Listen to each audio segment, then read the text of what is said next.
right, this is an article that came out on ABC WHAS 11, and this is Kentucky. Opioids, orphans, a crisis affecting the Kentucky's foster care system. There are a lot of children in the foster care system. Who knew that? And during these times, the majority of the children in foster care would ultimately be white kids. Okay, when before it was always children of color.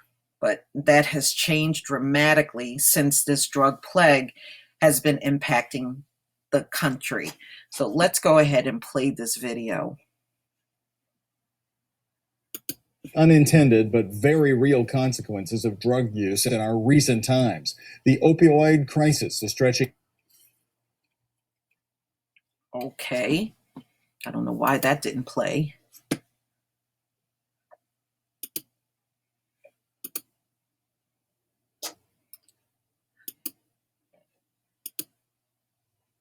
All right, let me just try this. Try to refresh. It is one of the unintended but very real consequences of drug use in our recent times. The opioid crisis is stretching foster care systems as more children are being removed from their homes of their drug-addicted parents. It's happening more often than you might think, even in your own neighborhood in Kentuckiana, affecting 70,000 children who are living no longer with their own parents. Tonight, our Robert Bradfield takes a closer look at this problem, the choice you can make right now to offer hope in this WHAS 11 News exclusive.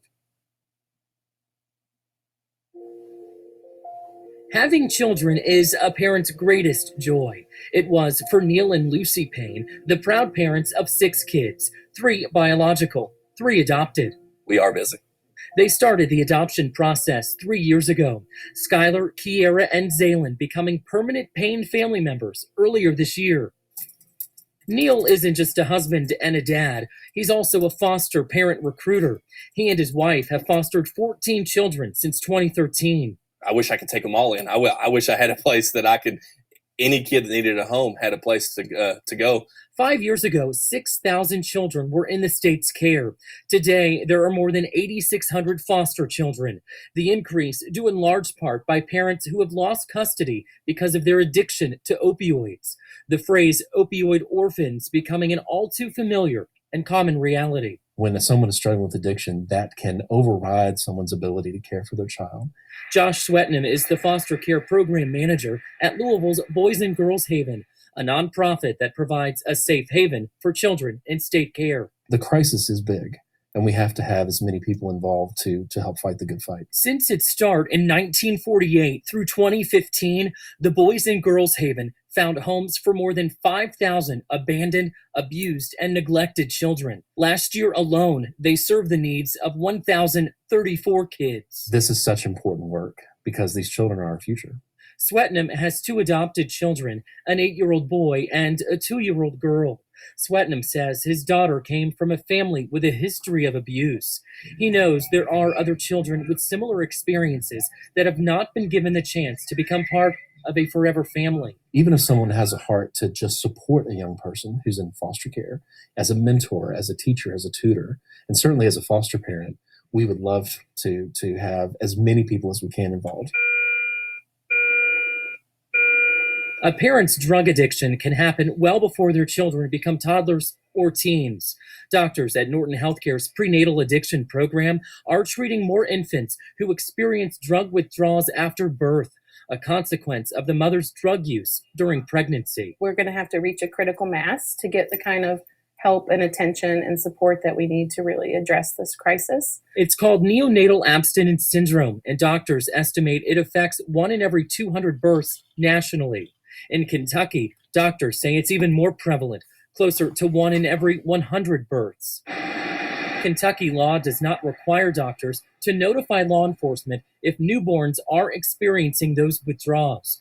Norton Healthcare offers recovery programs for expectant mothers, currently working with 160 soon-to-be moms. We're trying to maintain contact with our patients even after birth primarily to be sure that they're well, the baby's well. We're encouraging them to continue their efforts at recovery beyond the delivery. Back at the Boys and Girls Haven, it is putting out the call for you to be a hero, be a foster parent. So far, 9 families have come forward this year to open their homes, surpassing the agency's goal of 6. Swetnam says there is no such thing as having too many eager parents. We want parents who will bring these children in and treat them as if they were their own. Which also means more families like Payne and Swetnam must be willing to foster or adopt. It's estimated the state could have more than 10,000 children living in foster care within the next 5 years because of their parents' opioid use. One thing I get is, well, I'm going to get too attached. Well, then you're doing it correctly. That you should get too attached to the kids. You can give a child a chance, and you can provide that child with a vision of what family can be and what love can be, that you can change that child's life. And let's make that happen. And I know, Doug, we did a Facebook Live here a short time ago. Some people asking us, well, how old do I have to be to really adopt or be in the foster families? Well, there's no specific age here. You just saw Neil. He's in his 30s. Again, no specific age, but you will have to go through a background check and home visits. I've been struck by the number of grandparents who've been contacting us since we first started telling you that Robert's story was going to come on.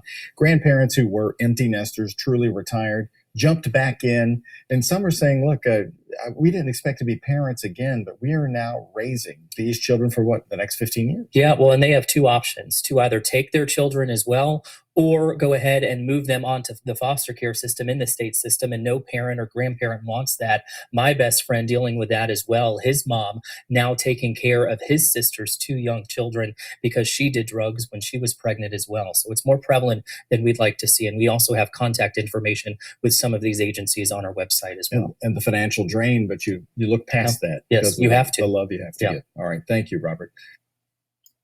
Ladies and gentlemen. Well, as we count down to Saturday's game between U of L. No defense, but they're not going through anything that grandparents did during the crack epidemic. Many of us probably knew someone directly or indirectly that were raising grandchildren. We saw it, even around me. There were quite a few grandparents that had to take in their grandchildren to raise because a lot of crack addicts were jailed. And some of those children did end up in foster care, and a lot of grandparents that had retired from work and thought they were going to be able to enjoy their retirement, they had to end up raising their grandchildren. Or otherwise, if they didn't do it, the grandchildren would not have had family around. So they had to do it. So it's amazing how the tide is turning. Now you're seeing all of these white grandparents that are trying to take in their grandchildren because the parent either has died from the opioids or they're in jail because they committed a crime because of the opioid addiction they had. It is nothing that we did not see during the crack epidemic. And that's the truth.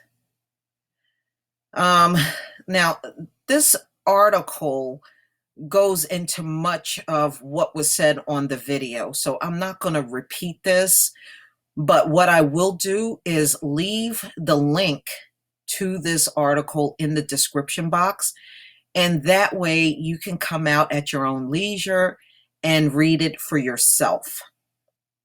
Please leave your comment and subscribe, and if you can, don't forget to hit on that notification bell.